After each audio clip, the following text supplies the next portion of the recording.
Ia. Ke do keling ya na la kulangan ni po. Ia fisili. Fisili ka ke amka. Ora se au wala fa evangelia. E ha ona fai e karesia. E sa ili ya nganga modelotu. Ya pe ang ofa kudam ka ia maloina dia nganga.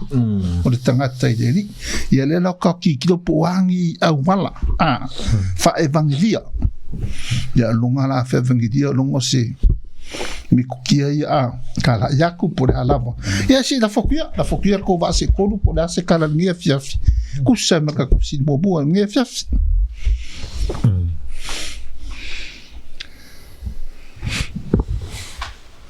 Nou, pas. Ja, dan heeft ze dan aan. Ja, voor wat ze koopt. Ja, zo is het ja, nou ko. Ja, zo is het ko doe maar kan maar je ook via la boek via. Ja. Kan staan. Ja. We kan. Maar polasi awala fa evangelia ya on fa ile kalesia esa ile yanga mole lotu. Oh, però le mera vale fai ma pa pe fai ma fa fita uli il tato favor ole ngana fa ka ngana upule fa nga lo sili ole fa evangelia onga ta fa evangelia ma fa uli stanga to me vonga fa si fa tanga fa ia me benga a te langona ile winga lo sili ole kalango me tu nga moli mau male tala inga po ani ala tala ima moli mau winai e fa nga le kalesia. I think e tele tu nga awala e mafai ona fai ele ta uai le lo tatalo ile tu afso ni mai nga me nga ye matino lava e fai ye talo afso ni mai le tu ye moni nga moia awala la e tele nga fa nga le kalesia o se e te au la vai tonu le li oma maleta yala al tuspaia pe yo o asonge kering masangi ia meanga o crusades por rallies na wala aulia la ia le tangata le nga o nga no e o mai as ila nga le tuspa ia ia o le sifainga o ko nga me vonga le o le wala aulia tangata ile lotu ia o le sifainga o le masangi ai o le fainga nga pixulinga effective la o matau ai o le personal evangelism por le one on one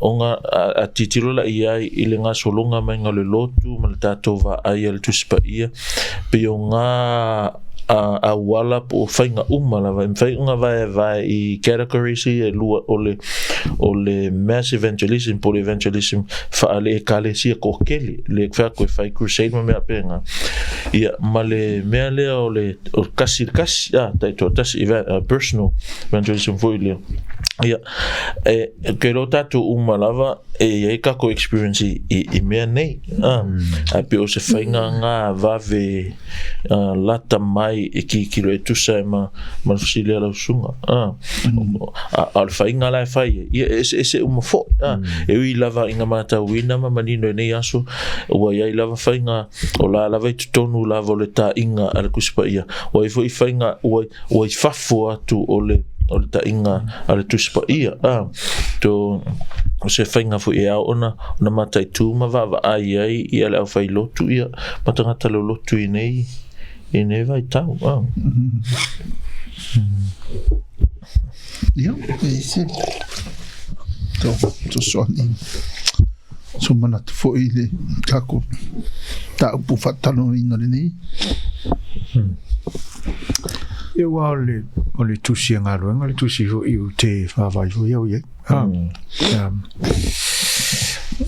o le ulua I kalesia mangalo ngale ulua I kalesia male wala sa fa tupu ina ile ulua I kalesia amen le laka ko ke va ye ile ya sisi wala sam fa una fa tupu ina ile kalesia ngai lo ngalo ngatala ngalo ngawa ngalo ngalaunga tatu te loyal to si ngalo we know at least 3 times nga aloi paulo ngā luenga whamisiona lea kako ke but it's believed more than that but o mea lai whamau luka I le tusia ngā luenga kako ke ilo e whakolu ngā lu ngā malanga paulo I malanga whamisiona ngā luenga tāla I kongo fo ia Jerusalem o le ianga I se akule ne a fo ile le tala le lei mai I Jerusalem ma nga I aku ko o lo o manino fo I o ngā luenga le la wa apostolo Peteru malako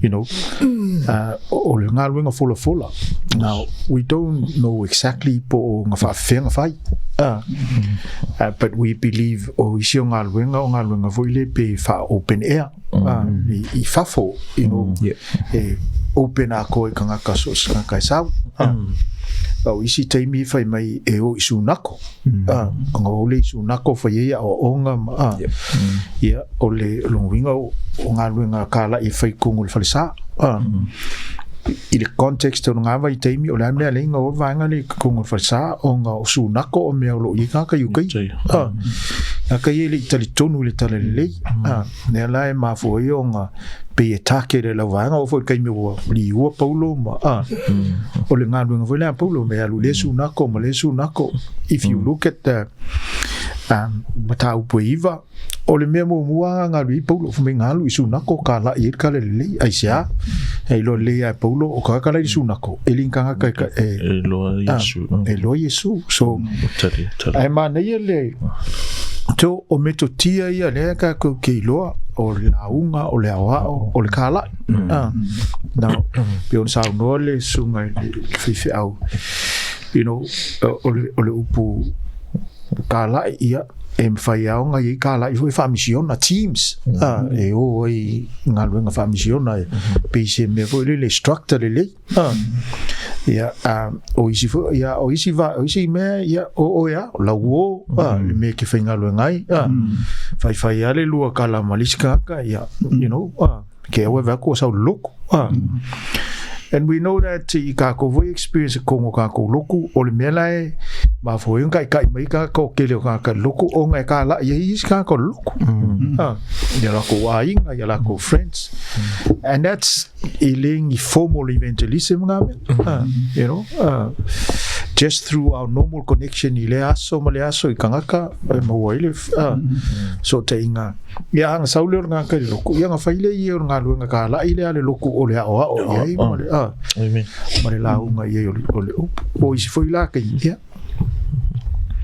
if organize le teams e o fai open air sia le nga ka le local evangelism al global evangelism o ile le nga ka ngi ai o aku mo fafo so we know that there's no other way we have to witness pe kala le manga ye kala le tu se Roma lo mtau pu se fulu yo fai ka wo le fai pu su fai o fu fiku ai o le nei pe fa pe fe ona la tu vala watu ile wala tu le fa tu yai pe fa pe fe ona la tu fa tu ile wala tu le fa long watu yai pe fa pe fe fo ona la tu fa long watu yai pe ale ai se ta la yatu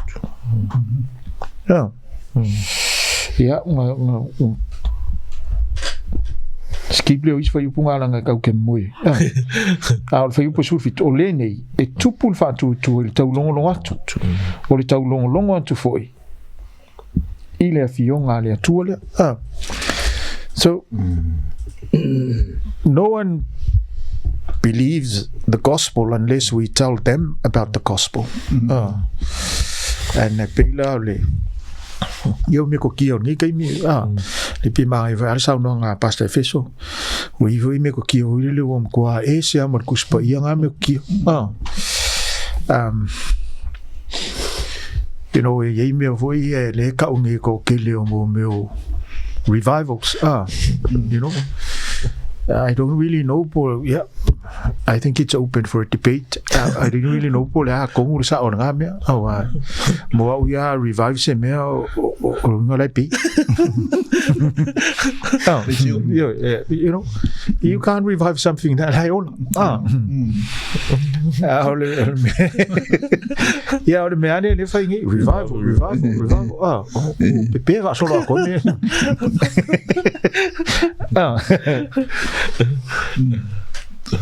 But whether pe lai le okupulo loko, we still have to evangelize. Yes.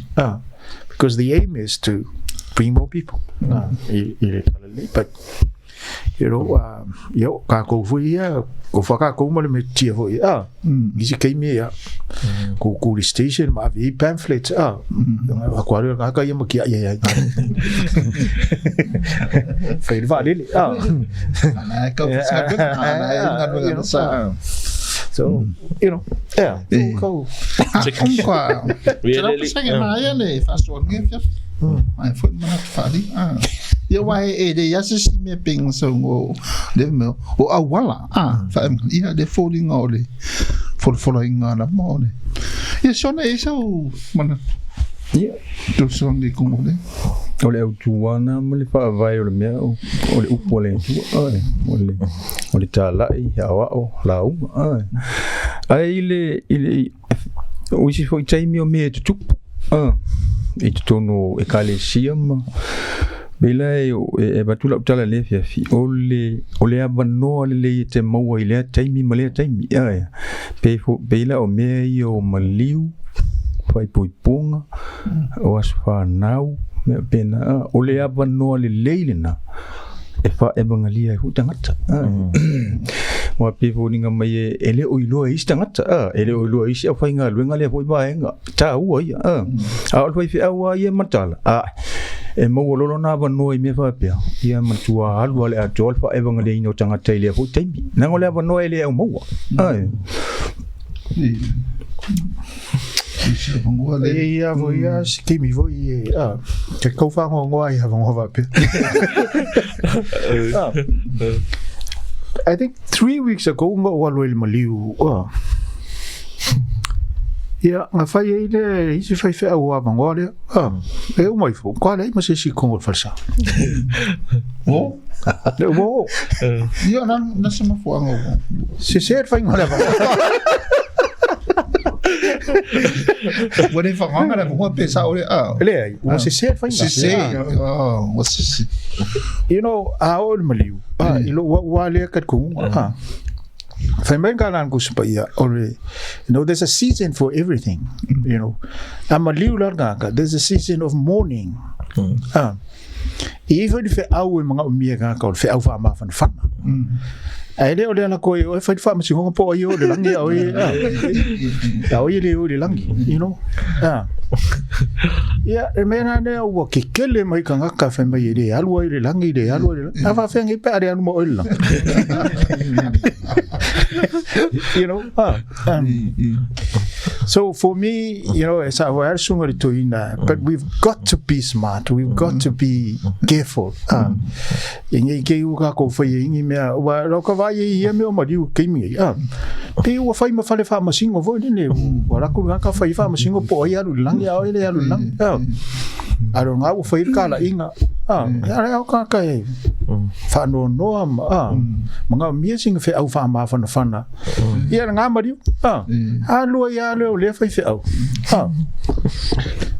ang ngai ka making e ngo fo ku fo ile ngo kinga le o ma diu kwa de lo ka miki po da de wingo le they mourning the passing away of their mother ade wo fa ye de ma fo fa pe you know o fo da de fe feeling o fa mai kai mi fo ile fa ye me ai ma fa la o mai fe kwa yo de fi aru jara no fe o ma ye su me you know fa ko fo ya longana o le sisi o le mata upusata no inga pingala ngai ser me kia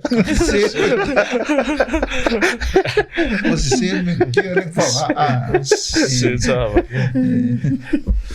mas da vangwa de o le linga me o tatou Lafaele. I think on mea kaunga ngai a tatou Kirisiano. O sa ili avanoa. A ia whaonga fo I malea tamai le avanoa. O le simele ngofo I loka mawau whau. E burden e loko ke loke whapea. Masalonga le pau ale le avangoa, who knows? Ile pule ao le tu le sovereignty le tu le lo ele ama ia fua I le kanga maleka. This could be the only time im fainga fa along tala le il tala le fa ole ngai pe la kala alo malenga fa ka nge pasta e tu pul fa tu il taulongo la o le upu ale tu o inga kamenga ele ai lava sisi me pe lava on tatou lo mama senya ona le upu lava le tu e o la ia yo tanto o kele la o fa ta inga o le fa evangelia ko kele por fai le lotu le o telling okay interesting le mele o le personal evangelism pe la le sa no nga pasang fe o telo tanga le lotu o kanga kavanga nga molima o le se masangi fai nga luenga o le skaka masangi lungo train ke yala yele o karango o le skoenga ngo fula lo ko keminga o isa mbonga o fai ka wele ile Samo Sports Magazine nga yaila le molimau va pel tangata kamanga ingo ya Robinson ngalo ka rongo mo ululi ya ni masen kap kengi au lionga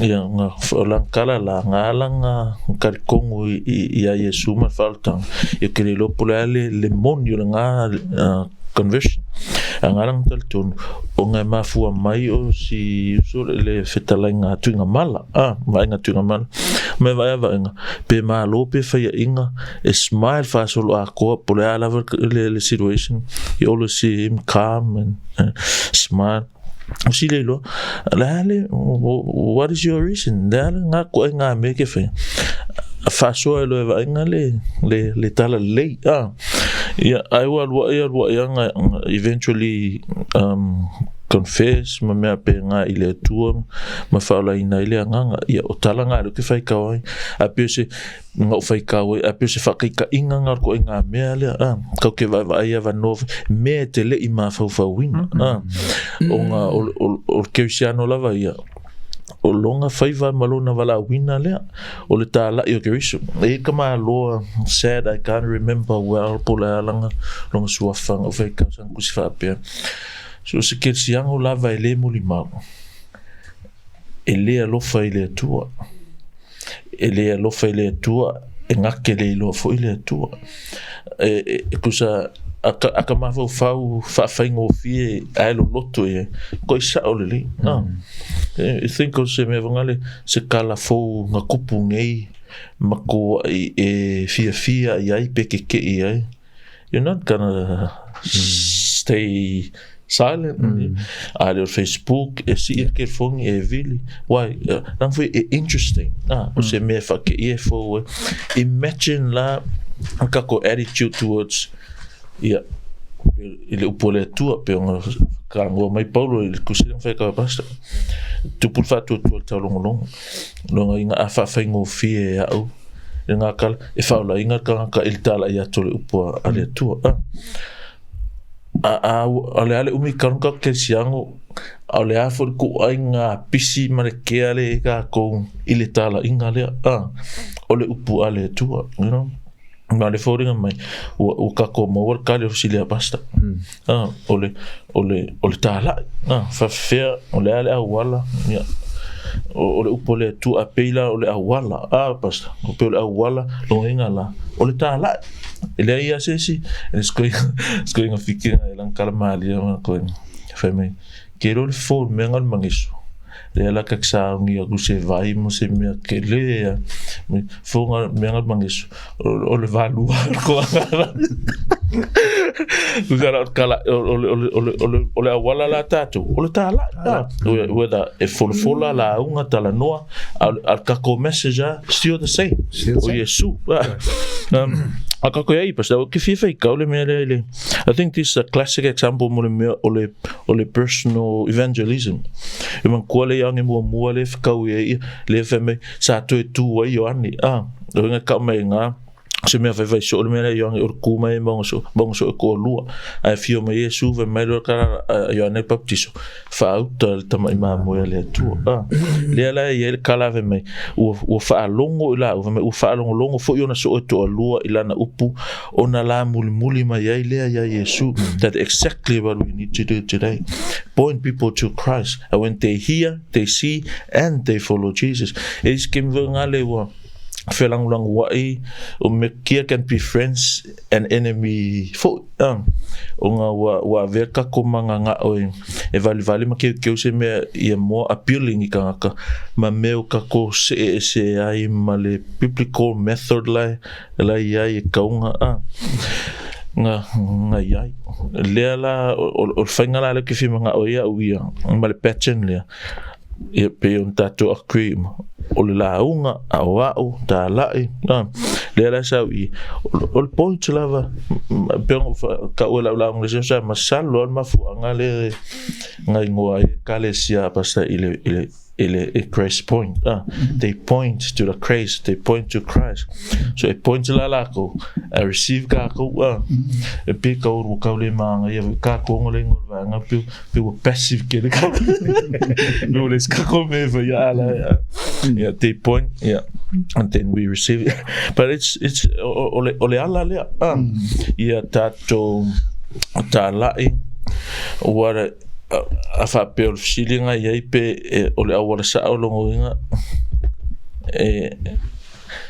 ele me konka ko va ia tili inga ia fa ta le wa ke lo le wa no fo fisin no bo ele ia se si me on kala ia preach the word pe o le me lenga pe ma ia me le fo ile o le experience le ka ko lu you know o mako piko ua fa lima pe fa ngo mako evangelizing ale for the formal evangelism okay lo ile ia mse si wala ko lu ku fe ko that's my for amon ka wa kusis so ko visi yeah that's my for angale I'm not quite sure yes because what we found ile ngafo ingalwenga I mandroid I thought really before ngalwenga e ko kile inga ka ilengi but to my surprise ko kile o ka kala ngofo mandroid they're Muslims 90% of falinga maku they're all Muslims so and you know how hard it is to convert a Muslim so that's one reason. I only evangelism too lale okay lo uya la work lily. Only one kaka. You know, informal evangelism. Mo ulai. Killing a faila ukala le mako look.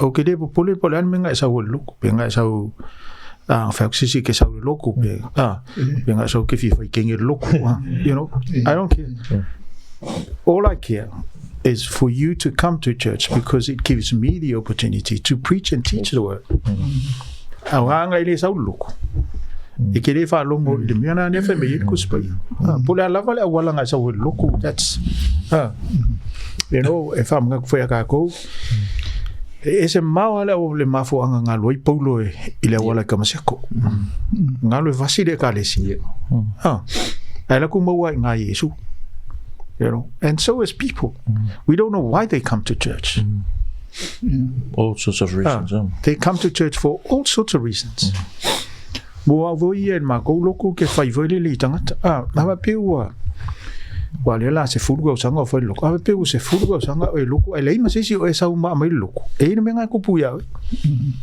you know e ke uya you know e kelenga ka foi le o ko e ke foi e kele mo me and you know kele misiera vangonga you know ke fai ke ra so songa ke ka fa nga lu foi le fa perkan I scratch your back and you scratch mine. So song agaga as I would look. But evangelistic talks, it is a pela but there's quite a few people look. Onga ole meranga. Ala walk will look. But out of all our formal evangelistic work, yeah, says you over kuala kuala look. Masang ivonga file hands and feet. Ave me aiganga. Yeah. Fa fia vunka fa yang me o mai me ai. But ole ekele awala fai. But ole awala le lo ke lo ya uia o lo manui ai le lotu. Ole kalakala ngo ga ka ia la ko wo la ko wainga. Maka kai mai ka kai loko. Yeah. Kau en Barcelona yang ada ngau kala I ngau salemi nga. I don't think ngava penga mai maule taimi pole. We never know, one or two people there nga kaimi somewhere down the line. Pero karongare suling fai yang so le la ko silsile ia me ko kere ilulu ngara fakau le me le evangelism. La ko e maloina tangata sa le kinga ngo ko ko ia fatu pe kala polonga ia o le selulu o le se fasusu fa ko pele tu. So we can never underestimate le mana o le upu ale tu whether it's personal or mass evangelism, but as long as isa ole le tatu fi aule le avi ina fa penganga ole ola karam fa le mato va sengalisa sola ngosa o karangon me le muskirsiango yese se excuse le melia vanga ngai kanga kavunga e vat foia engu pe fanga mai le ni fonga a fanga mai ava pe oskirsiango a failo fonga. You're responsible. That's your application. Dan ole upula e ole tau tala fe le finge velenga fika me surunga de vai fe me umalo saulo alu fai di kanga ka umolo ar kala fe me o tau tala tu o ia o fitau i il mesia ke lo mesia la ja ka me nga ia me ma fat tau ia te so o fai votatu ole Talanoa ka uai le swinga wai ka kopio me nga fer nga fingi ta wai ka fai mai su ya te ia rongo le ase ke lo lang salanga le komite cristiano lang sala piko ka kele ngai kongo loko ya songi o le tato le molima o le tato le tala onga ola imperative le kuspai na fato nui na tato Alwenga is fuluiva pasta. Lo mo e voi kala me la kuia polo. Ile kalesia I Efeso. E ka o ya alfa ngomela. Fa me se fulu luga ka loku. Ai le ka fu alfa ngomela ngale. I ole ai Efeso family tala il giminga. There's more than 250,000 people in the city of Ephesus. Ai la ku paulo ile uluku e se fulu lua ka ka ole luku. Ai fa pu ko ile kala. Ile sai ile linga ile nga text. Ai se fulu lua ka ole luku. It's a non-witnessing church. They never went out to witness the gospel. They were Jewish people keeping to themselves. Se fululu ai ka loko. Inga wala ku lo Paulo sui le mem fai mai ua ka lai walu Paulo ka lai. Fai mai le fai punga le fai unga le menga. Onga ko akele le ole ka le si. So there is no reason. There is no other reason or any other way to evangelize other than witnessing. Pula lava le me kia vai ai. Ka ko ke ilo le lokule ale iuchi ngo Samoa. O le mea ngā leinga ka ngā wawenga so solo ngā loko. O le kele o mea open airs. Ia au le koe whaiangi. Aku foi fe au lama mai ka kai kul pula.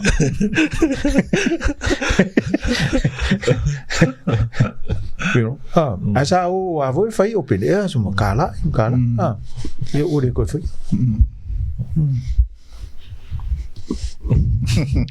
Lá o defini por lá cima foi aqui no bem por aí coi fai angai mau de aqui amane me kukia sa fai o kala pe ara o de kaninga o ka kufsidi de mo ngia fia e defini na dongo due kanu na mene Aisha ka wai fu nga sa o de le ala po me kukia e a mai ele tanga te lutu ya wale la ko fa mengi ne wa ole kala imme fa penga ya ona na de se sa onga lei po me ki ale funga ni ya nga e mai ngo tanga te tutono I think I got you. I think onga se kare sia no le ta ole de ngo peo le explosion foi le kupa fengo mela ale ala I think pe sa ro mara no se onga ole ala ole me kia langa fai kai ka ingala peng fai me anga o kavanga siva kavanga hip hop and then people flooded into the ministry into o mai lava le au siva e maka ya malelo ya polelo foi ara wela o skanga kasale ilo loku ai a pe o avea kavanga siva nga mameo I don't know, is there anything called a Christian hip hop? I can't see that. Skai le lavanga ia ko nga ala langa ya uya ele sa olof sila pe se ta wa sa ole ala e anan ka wa because afa penga sautanga ongo ole menga ka vanga hip hop.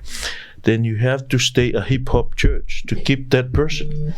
Why? Because he came because of hip hop. Afa penga sa ole upu ale atua. Then you have to stay faithful ile upu ale atua. Lo sa wanga afa pela sa urka ka le pese. Ole menga sa. Nga yor ka pese. Iyo pe ole walanga sa wa. No ngala ka fai ala ke ni pese i ngo foi per kan ka pe ia ku pese de. You can say that at the same time we're not going to underestimate the power o le upu ale tu be menga kele right off finger totally ai away le saying le masange ngisi o ekalesia come as you are. So we all came to church as we were, but the thing is sweet to the tour. So come as you are, but you're not gonna stay as you are. You're not gonna remain as you are. There must be a change. O merok fakoi o polenga a saula tangata unga o wala menga ta wale sao o le wala le wala ka karango present the gospel. We nga fu e lo ele ma mo sao ma le ma mo ele ivala ele se ma mo Yesu me su o ma mo lan me lo e fa longo o ye lo leo cause le leo la le in context o le lo tu o le leo Yesu it's his word le la unga tato akongla me vanga le never assume everyone in the room or in the church are Christians, are sheep, or are coach yet to be sheep. Never assume that umapong Christian umatanga melanga faithful lavata to il presenting the gospel male methole ka ko Talanoa le Uso Alii mulimau ile upu ale tu wa iskan kai o mai mafu anga fa penga e va ka ingala o le merenga uta o ile I nga fu le fanga o le fai o me va penga ma tu moile ai longa fianga ka o fa o lainga pe loa pe mala tala le po tali fo Yesu ya viama then you have to if you want to keep them in the church you have to to keep that weight le method nga sau pe on fait at the same time ele ai se me fengata ele upole tua e la fe me kala polo o le mana o le tua e fa online e el tala leile so o la wala langa ka wa uia o le me kisenga pe va pe ave me le ala se fa sa e fa ele ki no langa pe o melix o ia mo yo le skunga ki fo ngale o le ko nga sa fu nga le fa pe fa la un di si loko sa wi bo de fa da mo de fa nga ko yar ko nga me fa pe nga lang sa fa pe nga la un ko nga me fa pe nga di ka ku nga me ele o sa o de mena sa na yo nga ka nga o fa de sa nga sa wa falling about sa no nga ka la su se platform e display lang ta len ya fa pe nga is fa la un le ya la su la won le fa la ali se lo ko la nga de la su se lo ko pe sa nga la sa ya per ka ki do ko ka pu e ka fa mama mais fo il est wing of fisini ya pe e la se ava pe ko sa ka e o mo fi pese for example ele se me nga nga me wa fa yo na avile ava no masalo ai o lai o lai lango nga inga se me fa pena ai le o mo le ava ngoi fa ngai nai so em fa nga avile ava no pe o mele ka o kala ele ka kom ka o punye fi o mele pe la o mele sa ngoi fa ka va nga si va vo ile you know I mafkanga me o kala vo ngi kai I really don't sa masanganga ka vai fo I fai mo youth rally so ia nga ko fo ku le o kala vo mo le siva ma you know for me ngi kai wale ma se nga me you know because e ko ka miki fai kope le siva ko ma yare o me akasi you know and for me that's Pesa work more. Yeah, I work more. But everything has an expiry date. You know, what will ma fo o mesa fa ola ngi ka yeso o re ko fa ola ngi you know o kala vo isa fa ngai la so o I ka o re ko fa ola ngai o ka you know so I think we have to if you found we have to evolve in our thinkings and our methods. It is weird the message will not be changed, but we can change our methods. Inga ia mawhai o ngā wha evangelia tangata. Yeah, but e ka voianga ko maka I ko winga ia me vo I e lei ma sia ngā ngā lea lua I fuori keimi. You know? Yeah, aole mea kasi. Yeah. Yeah, right. John me se. Mare psi.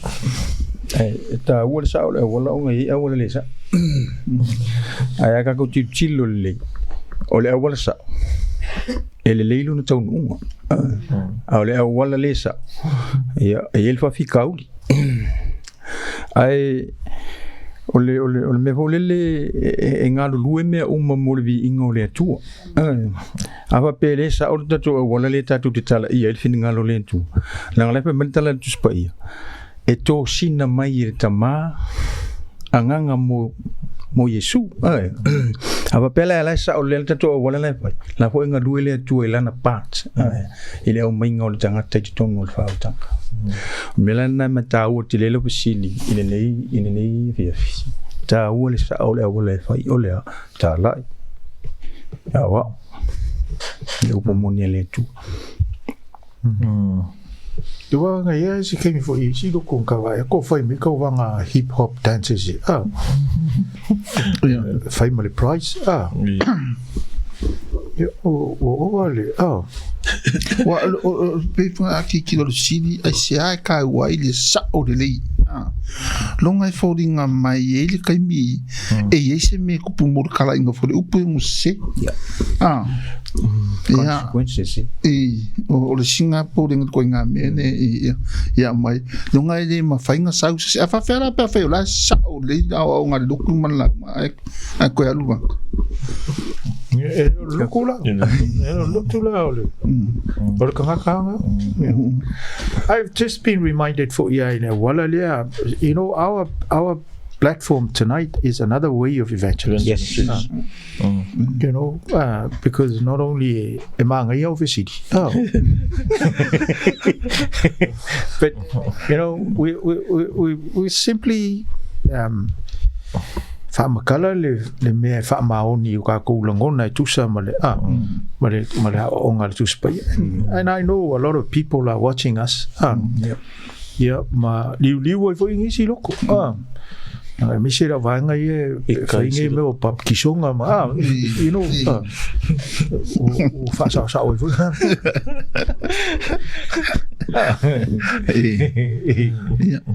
So this is another platform of evangelism. Malo foi no sunga me ka ko sidia wa fe ka me ka ya ma ka ko si fa kasia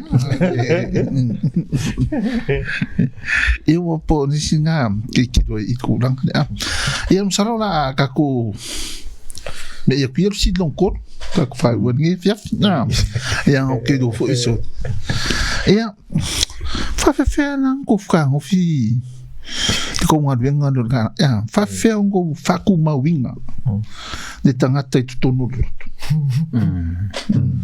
or the retention in mene fa manku lo sa ngi de nga de ale fa wa nga ku mau pera nga de I o fa o fa sa ai ngi ke u va ve adu nga ko si ngi fo de po de nga po o de upu de ko fa mai po de o de awala ne o de kala pe fo de me do se kara ko ya do de nga pe fa ko fa ku mau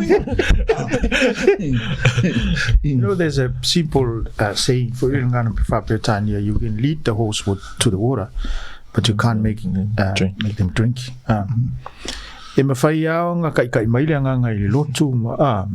There's nothing wrong with it. People have all sorts of reasons to come to church, and they also have all sorts of reasons to leave the church. You know, kako foi lotu e ele mangi ole onga le si ole Indonesian na kemene ka kai ke e kolua me sawunga ka ya oi mua e sawunga ye me la manga oi you know mo lo me la manga oi they will leave you because they come to you because there's something that they wanted. Longa lua. Nga mai le sika kai le ko just for a season to take the church to the next level.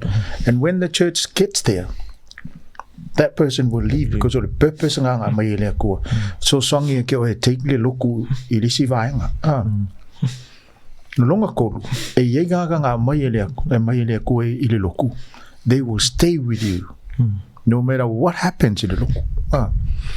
And I can tell you for ile la what we experience sa oleli me e kolu ile what we experience e yega nga ka fai e me ho ye ngo mai manga me you do everything that they wanted. As soon as they find what they wanted, all of a sudden they leave the church.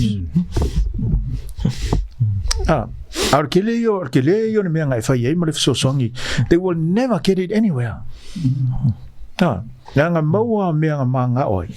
They leave the church. E foi kanga ka wo vai la ma ko sa valinga vale loko. Nga ma ngai nga o lo le loko le sime ke o va ku o se ko ka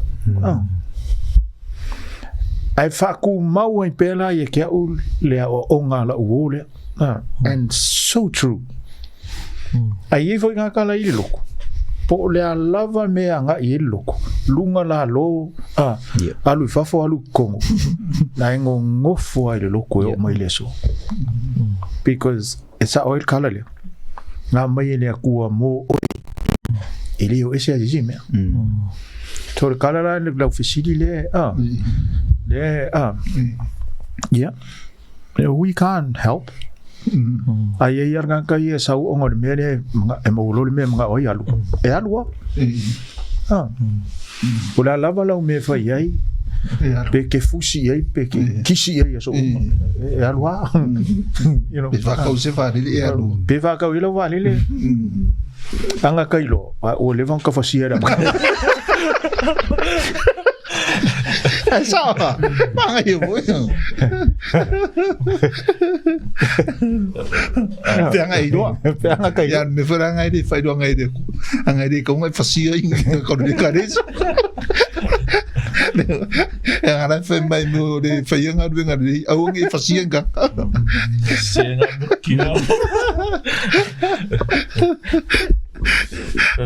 so il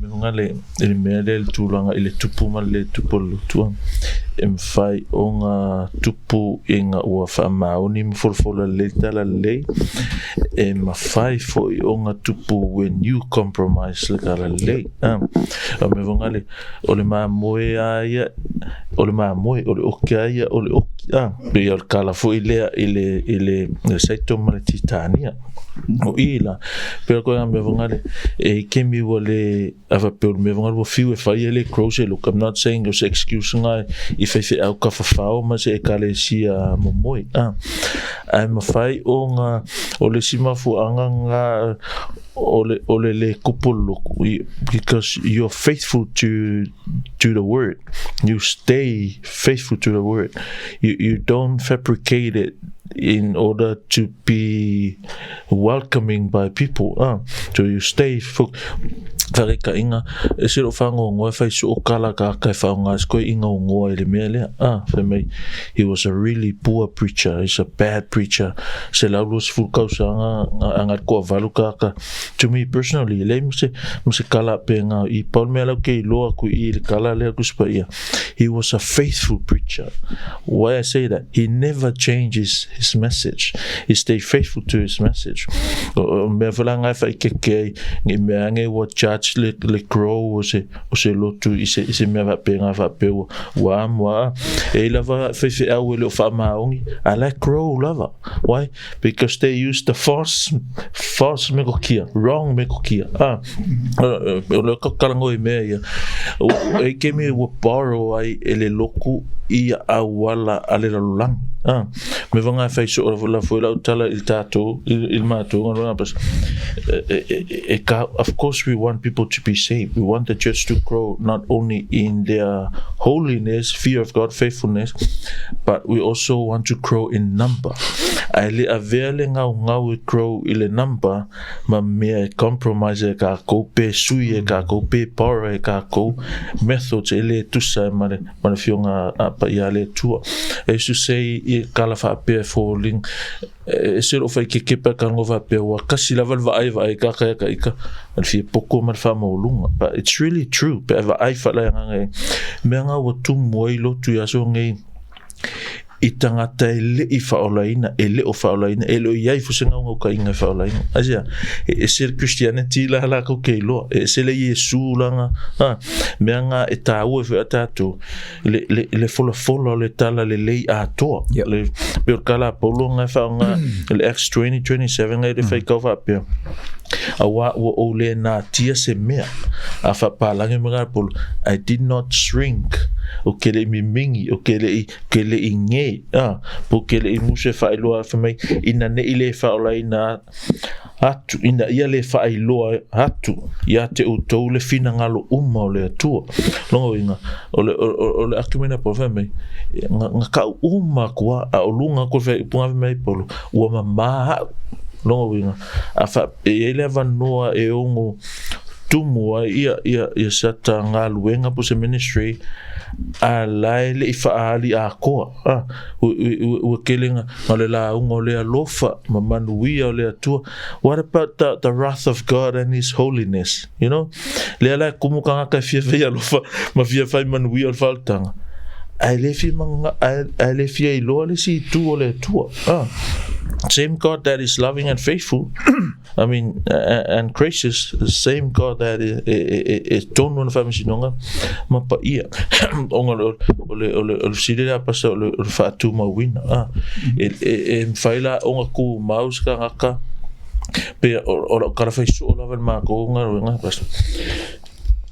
I mai lo kama I mawhau ka ilo ke o se kasi lava le mafu anga o te ilo kaunga lo siska kamare lotu onga pefa pea o le lotu o stangata lai genuine lover I longa sa ilinga o Yesu kasi mafu anga onga o fefe au yangi o onga ele tu sa mal tu spa ia po ua le fitawi Marcus pa ia nga lo sirora ikele la vai si mafu anga vo nga ia tatu telo I ma around that a pe o le mea to pito la vanga a fa pe wa lo ese onga o lo I ka fe o ia fa manga fe o ia I le nga wa I le pulenga ale kale sia kusema onga kuspa a pe o ia lo ese onga o I ka le sio so ka po fa ile ska ka ukala fe o ia le lo fa ye itama fe o ia le fa manga you know me on va penga so onga ua leo la ina oi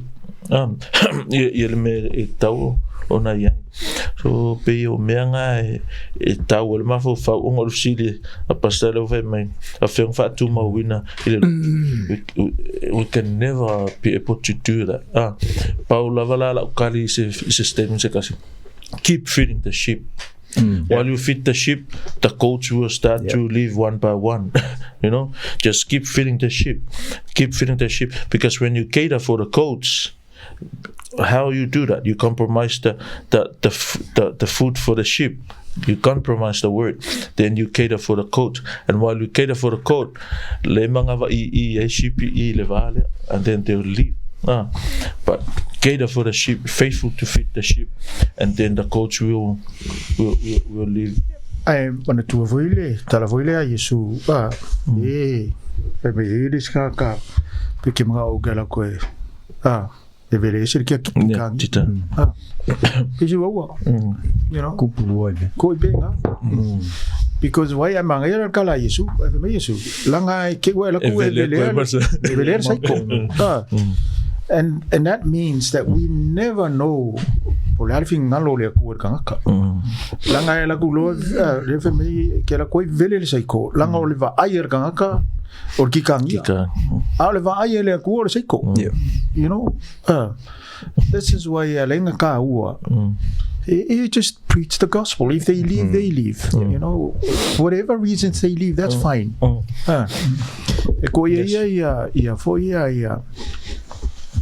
Mega churches here, we know the prosperity gospel. You know, and we know that it's not a live up here as a sailor. As kama imea o le ika le ai mea ai. Ai kai. Anu. O le ika le la unga foile pesa foise mea mea mga oi. Ya anu. Ka context la ya ka koluku ka kungi fai ni ka koluku. So, you know, I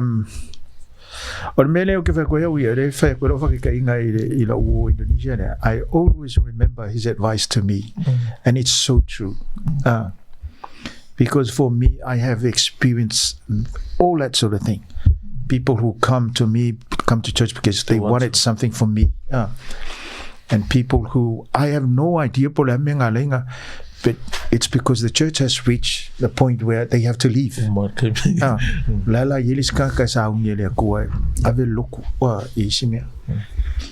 and people who come and they're still there. You know, So ole kadia le ofisi ia ele mafai.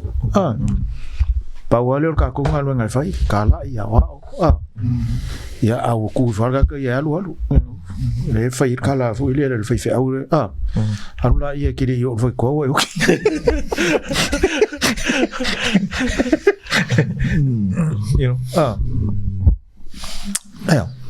Longa lao ka kofia fiot fatu mawinga ole ngaluengo kasile ale tua. Yes. Ole ale tua fai. Ne fa penga fa kupure karesia. Koko ai. Fa susu. Ole kuala fa kumaunga mene fa kupene. Penga kai ku mau kongolo. O tangata le to sina mai le tu tono ro. Boa fita foi ngata ronga luenga. E tu mau o tangata le. A tangata ela tu I le sana me mo to sa I le sana me mo o le mata vale le ngon na me. O le ka vale ku I le pi se di mu pe o ngau. Te wa le fala le fuile wa ka kalongo le lotu yeah, we are not talking about our church, we're talking about the body of Christ. Or fala le ela ku ka ko ka fo la paki mai ori.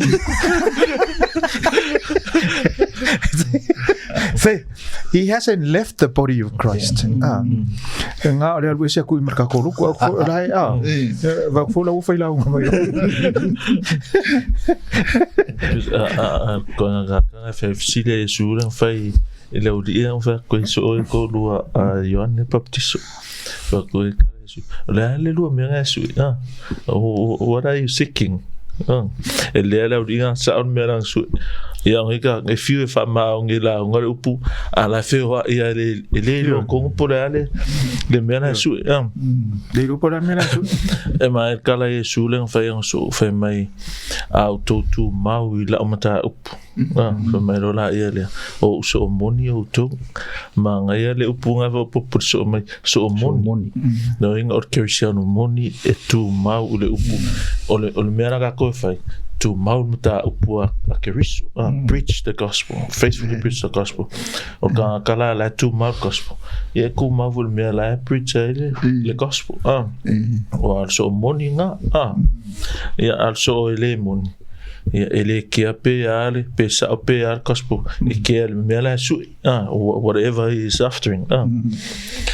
Okay. Yeah.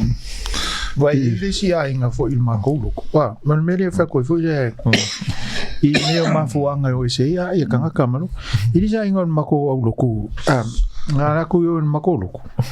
E manga o e fai ma u am fai fe au fo ile le ngo fo le fa pe ai a se mai kanga. Ngo fai le maria lo fingalo ele se loku nga fai mene ko sa fai o le loku ai ngo fai mene ko sa fai o le loku foi le ai minko la ke ngo foi o le me ai ka me funga ke ai ngo ese ama loku ese vai ai e kwale ai ala ma se me ka ke fai ngo fai ai ka pela unga ye yopu pela unga ye ele ngo fo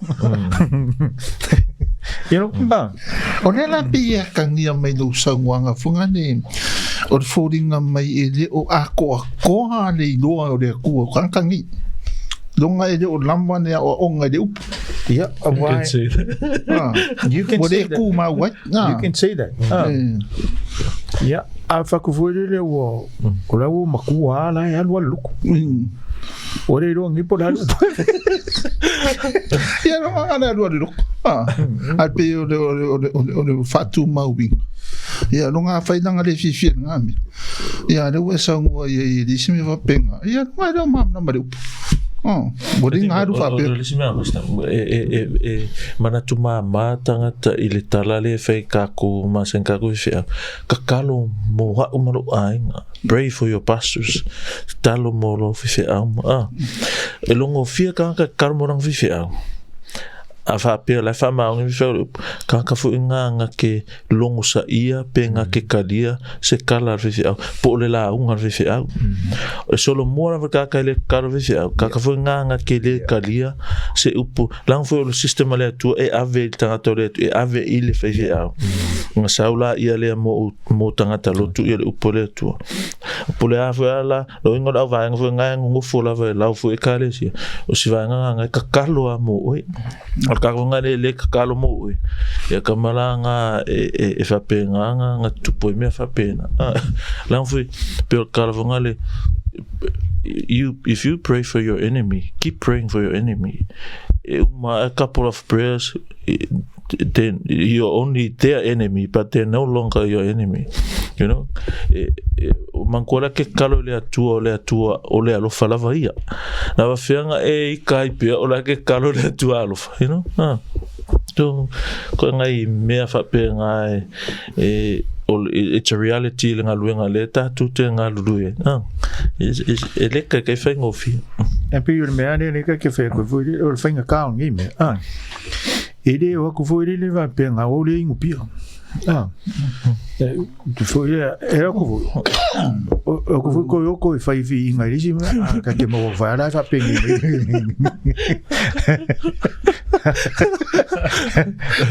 que hiro lila ora como me que mo va o nu me ora como me é ninguém fa pera you know va pe ika alulea ingupia ka ke loi pe ya yese me ai le era ku foi ora kai fo karo Dice carezo. Ele vai fui ela usa só mais. Eles vêm na feira carapia. Aí quero oficial. Don't leave. Pray for your pastor and stay there. You never know.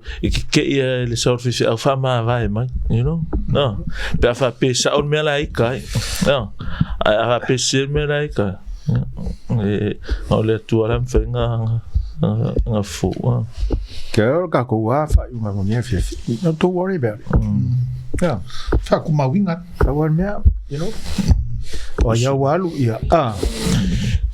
Suppression là, ça cast your breathing. Ya, ko ye la se si ko fi fa li mana tu I kuranga de fa tu mawinga le o tanga ta. Ko ho le ele o o fa ku pa u le o fa ku mo ku mo fu ya pa u for fa ku me ma ku ya o ko nga me nga ke ko ku yo ko ya me pega o manga va ku yo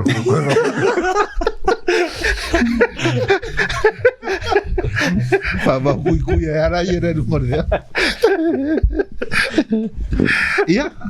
O lo va tu uma volta me tá por calame ya ra ko caminho aku nga pe esse si mana faria fui ka kopsidia ko ya nga vai o for ya so nga na sunga awangi ngalo ya tatu ta o le lotu ya professeur fu o a maiele tua nga ma mo el tatu ke per kala a pekelu le fai o tu tashi la fuma mo o avatu ya te uto ma fa vola yele ke lo isi la fu mangula ya fa ngala va le tua ya su ma mo ka kolo malava winga nga me nga ka ke lo ai ele o mamo uma e anga mamo o mamo uma e fa alongom am o mia ka kole le ono sa ya non sa e male man fa pale pe o sa no nga pasal titania man mama wa ka ko mal vele awang e vele wa ka ke lo a po fer titania so yeah, in context of the flock, just keep feeding the sheep. Que o vere agora fam. Vere com mo. A ver, eu já acabo lá vele olha essa cara. Ya banga pas. La sa mo vede ko buo vede.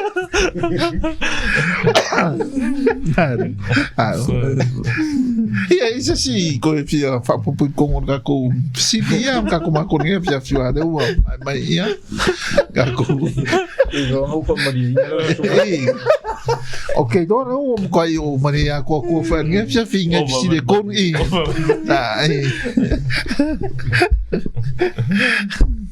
ia a fe wa wala mai wala isa si ka ko kan ngoing ia ba ku de nga ngor fa ka ni fia fia ko songa mis foto ina ia son fama Ioane tu le faiva o me pe moto wa na ban le for ina mane ba to ina la fionga pa ia le tua ia ma wa fo ile faia peo finga ngalo le tu sai man son fama ni tele le tua o to so fua ia me se fo le o nanga tu sai man na fionga ola ia au te tariton ia o le tonu unga ngale Talanoa le Uso ne ia fiafi ia mai fu fa no no mani fiafi ia fa fu esi fa matalanga ia wala alo fo se to fo I fa no no mai ia fa madu ia vi fa do to fingalo ai fa manuia tele le tu e to lo to ne fiafi so fu mai manuia